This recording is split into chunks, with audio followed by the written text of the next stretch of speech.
엠마오라는 마을로 가는 두 사람이 있었습니다.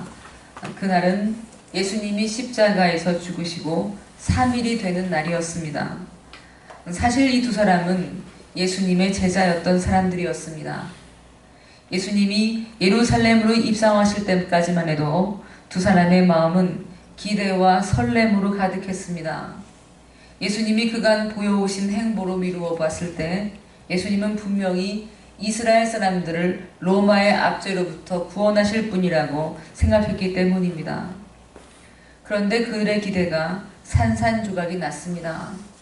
종려나무를 흔들며 예수님을 환영하던 사람들은 갑자기 예수님을 사형수로 몰았습니다. 대제사장과 관리들은 예수님을 십자가에서 못 박아 죽게 만들었습니다. 예상을 무참히 짓밟는 대반전이었습니다.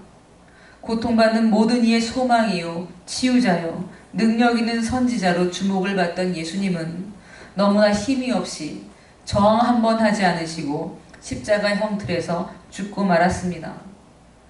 나무에 달려 죽는다는 것이 어떤 의미입니까?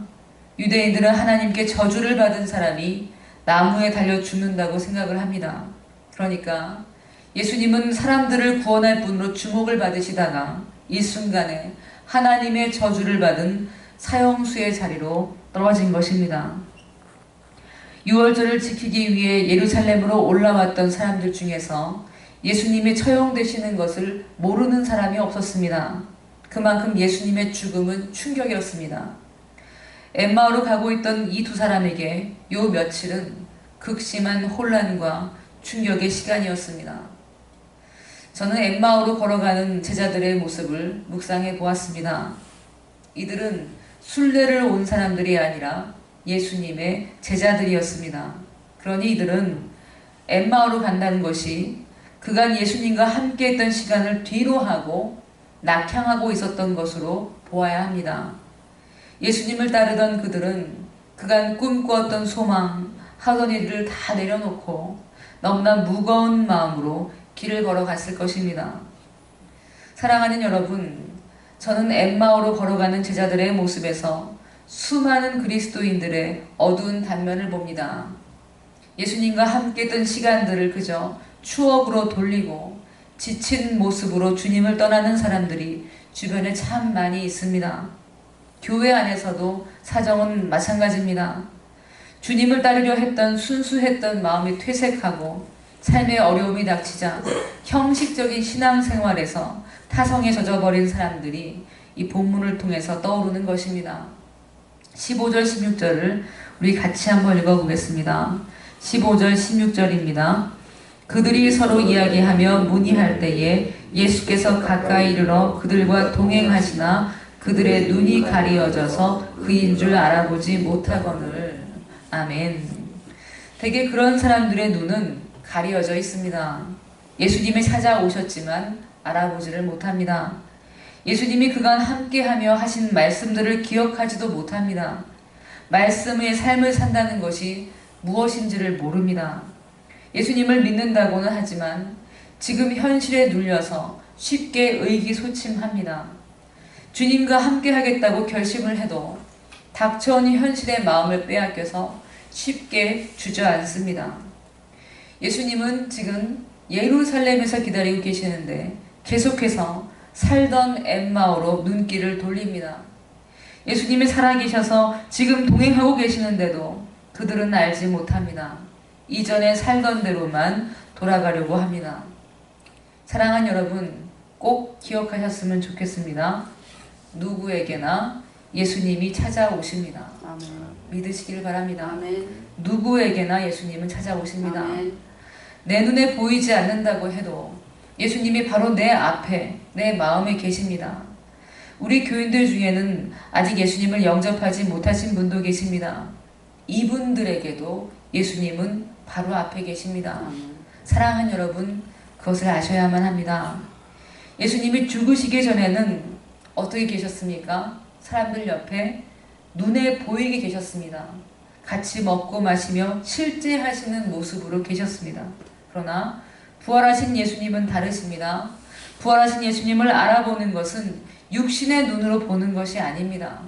부활하신 예수님을 아는 것은 깊은 차원의 알미입니다. 부활하신 예수님은 믿음으로 뵙는 것입니다. 아멘. 예수님은 아직 자신이 누구인지를 알아보지 못하는 두 사람에게 물어보십니다. 무슨 이야기를 하고 있었느냐 물으십니다. 그러자 두 사람은 슬픈 빛을 띠고 대꾸했습니다. 그 두 사람 중에 한 사람의 이름이 글로바였습니다. 글로바와 한 사람이 이렇게 대답했습니다. 18절부터 21절까지 같이 읽어보겠습니다. 그 한 사람인 글로바라 하는 자가 대답하여 이르되 당신이 예루살렘에 체류하면서도 요즘 거기서 된 일을 혼자만 알지 못하느냐? 이르시되 무슨 일이냐? 이르되 나사렛 예수의 일이니 그는 하나님과 모든 백성 앞에서 말과 일에 능하신 선지자이거늘 우리 대제사장들과 관리들이 사형 판결에 넘겨주어 십자가에 못 박았느니라. 우리는 이 사람이 이스라엘을 속량할 자라고 바라노라. 이뿐 아니라 이 일이 일어난 지가 사흘째요. 글로바의 말에서 저는 깊은 절망을 느낍니다.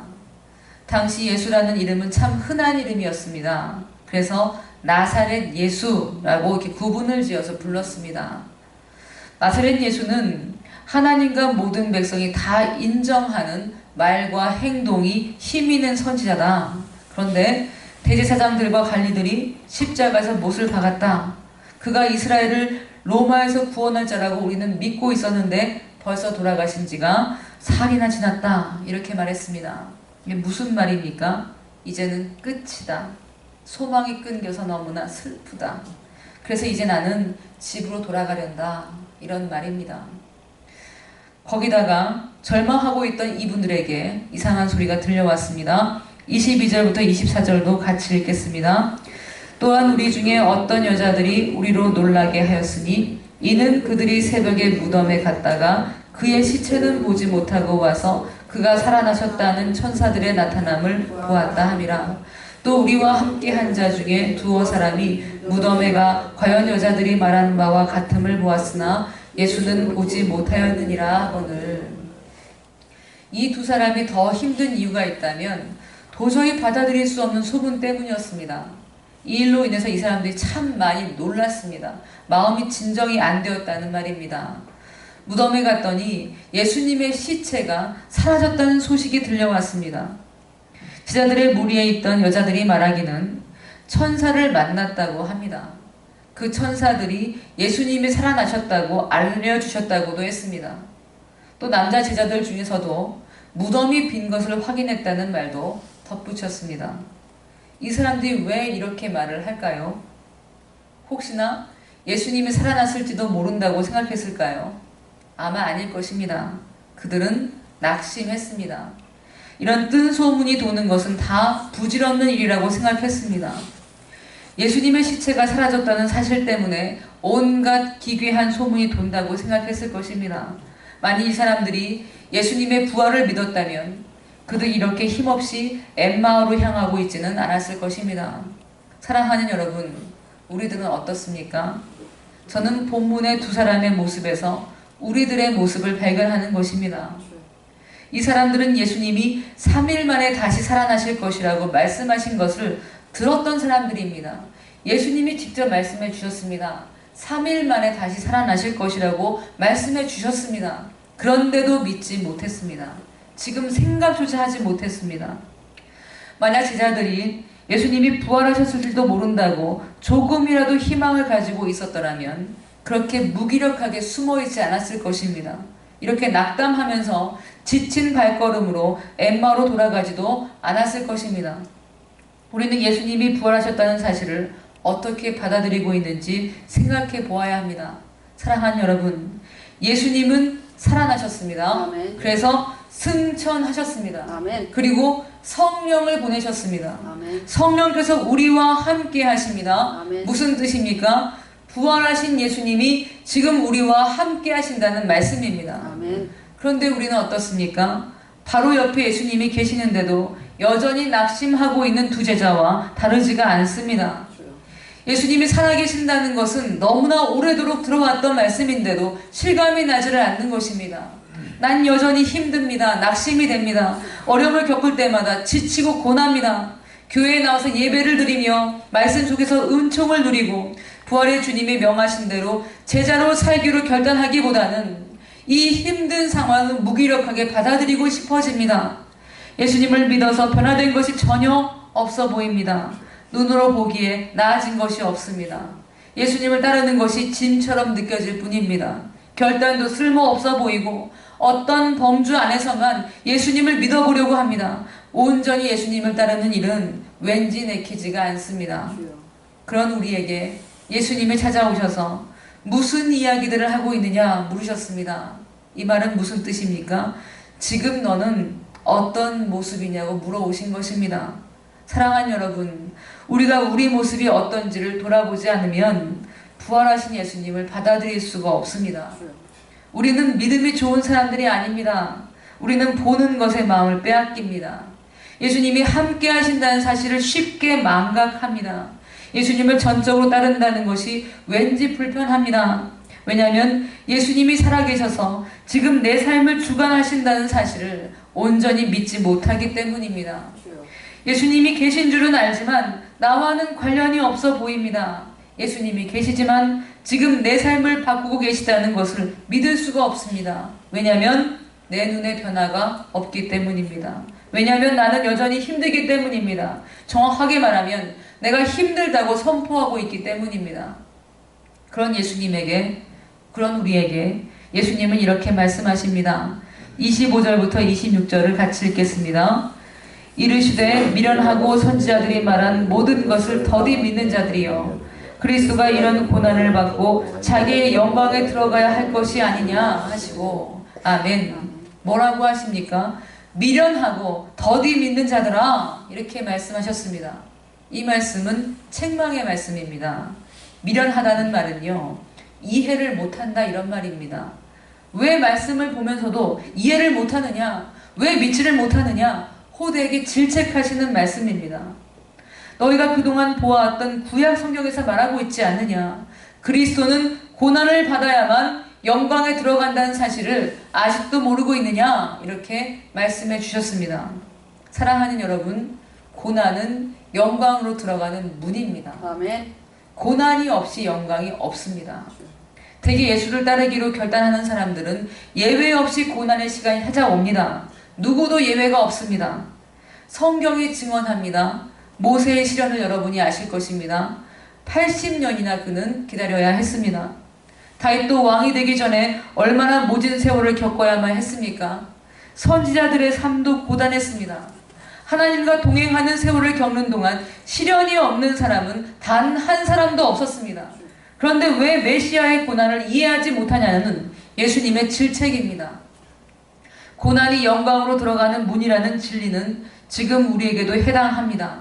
문제는 그 고난 속에서 예수님을 얼마나 전심으로 쫓고 있느냐가 중요합니다.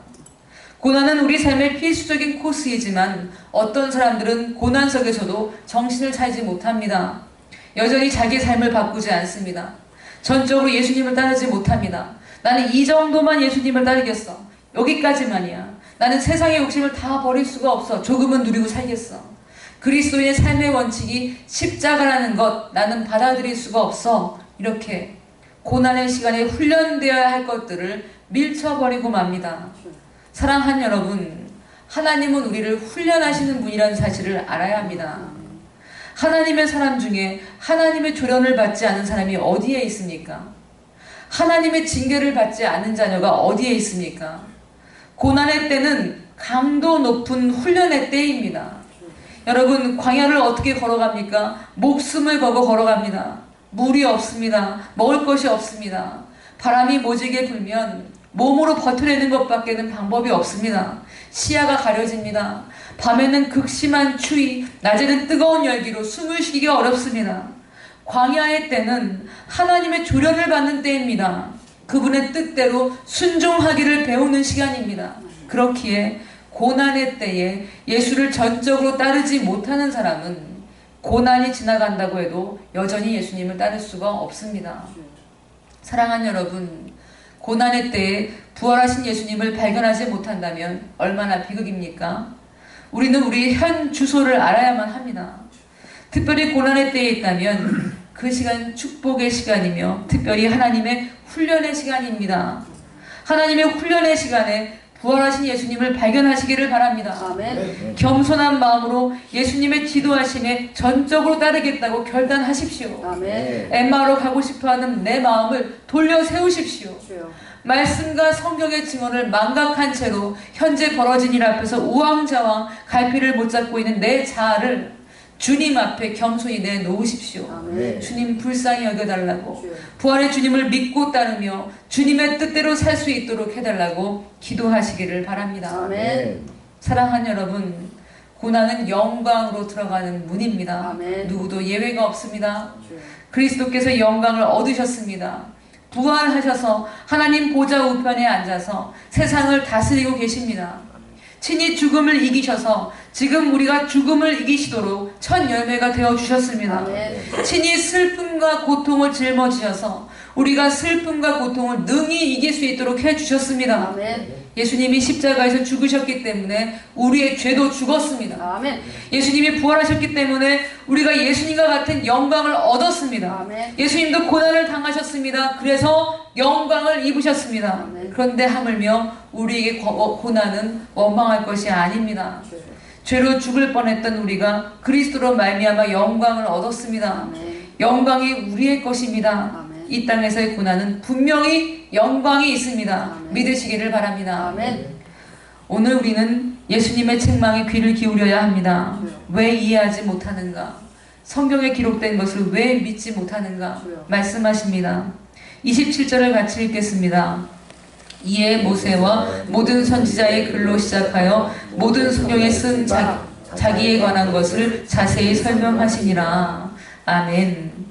예수님은 말씀을 자세하게 풀어서 가르쳐 주셨습니다.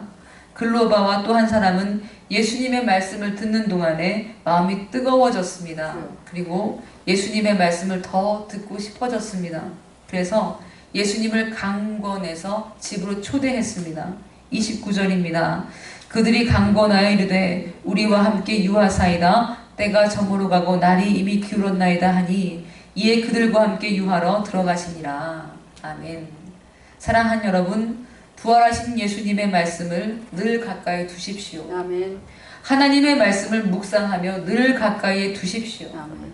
엠마오로 가던 이 두 사람의 마음에 불이 붙었던 것처럼 우리의 심령에도 불이 붙습니다. 아멘. 성경 말씀은 살아 역사하는 하나님의 말씀입니다. 아멘. 그래서 말씀을 읽으면 사람들의 마음에 불이 붙습니다. 아멘. 부활하신 예수님을 발견하게 됩니다. 아멘. 그리고 예수님을 내가 청하게 됩니다. 아멘. 예수님과 함께하고 싶어집니다. 아멘. 예수님과 함께하며 얼마나 복인지를 깨닫게 됩니다. 아멘. 그때 예수님은 우리의 주인이 되어 주십니다. 아멘. 뭐라고요? 예수님은 우리의 주인이 되어 주십니다. 30절과 31절을 같이 읽겠습니다. 그들과 함께 음식 잡수실 때에 떡을 가지사 축사하시고 떼어 그들에게 주시니 그들의 눈이 밝아져 그인 줄 알아보더니 예수는 그들에게 보이지 아니하시는지라. 아멘. 방금 읽은 말씀에서 예수님은 떡을 취하셔서 축복해 주셨습니다. 주여. 그리고 그 떡을 떼어서 나누어 주셨습니다. 어느새 두 사람은 예수님의 지도에 따르고 있습니다. 주객이 바뀌었습니다.